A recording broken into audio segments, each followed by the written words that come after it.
warahmatullahi wabarakatuh. Saya Amalia Sifarah. Di sini saya akan menjelaskan tentang pemikiran pendidikan Islam Ki Ahmad Dahlan. Sebelum kita ke pemikiran pendidikan Islam Ki Ahmad Dahlan, saya akan menjelaskan tentang biografi beliau, lahirnya beliau, latar belakang pendidikannya beliau. Baru setelah itu kita akan memasuki ke pemikiran pendidikan Islam yang digagas oleh Ki Ahmad Dahlan. Jadi Ki Ahmad Dahlan lahir di Yogyakarta pada tanggal 1 Agustus 1868 di Kampung Kauman yang mempunyai nama kecil Muhammad Darwis. Beliau merupakan anak keempat dari 7 bersaudara dan silsilah keturunannya ini keturunan ke-12 dari Maulana Malik Ibrahim. Latar pendidikannya, beliau dididik sebagai putra kiai dan yang pendidikan dasarnya dimulai dengan belajar membaca, menulis, mengaji Al-Quran dan banyak belajar kitab-kitab agama.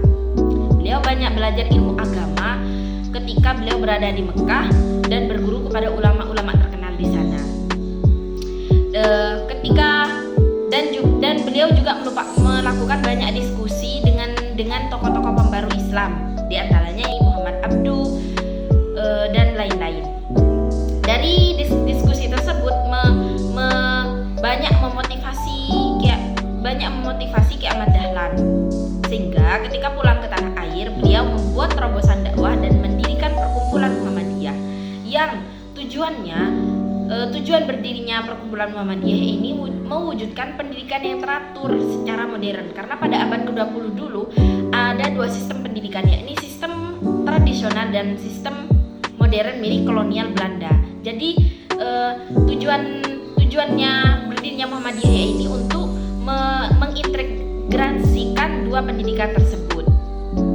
Pikiran pendidikan Islam menurut Ki Ahmad Dahlan dapat dilihat sebagai berikut, yakni integrasi ilmu dan agama. Menurut Ki Ahmad Dahlan, untuk mencapai tujuan itu butuh proses pendidikan yang integral, artinya peserta didik harus punya kecerdasan intelektual, spiritual, dan emosional, sehingga mampu menghasilkan calon ulama yang intelektual. Untuk mencapai hal tersebut, pendidikan harus imbang antara pengetahuan umum dan agama, karena melalui pengetahuan umum, peserta didik akan mampu mengenal kehidupan bersosial, budaya, dan ekonomi, serta mencapai kehidupan yang baik di dunia dan akhirat. Sedangkan kebebasan berpikir, yang kedua kebebasan berpikir. Menurut Ki Ahmad Dahlan, kebebasan berpikir memang berarti progresif dan dinamis.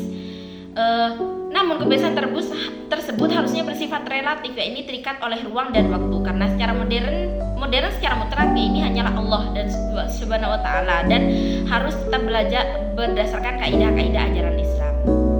Yang ketiga, yakni pembentukan karakter. Pendidikan tidak cukup jika hanya sekedar kecerdasan intelektual, tetapi pembentukan karakter sangat penting pada peserta didik di kehidupan sehari-harinya. Maka dari itu, melalui pendidikan dapat memenuhi kepribadian yang utuh baik jasmani maupun rohani dan memiliki jiwa sosial yang baik juga. Ki Ahmad Dahlan menekankan pembentukan karakter harus diawali dengan ilmu, iman, dan amal.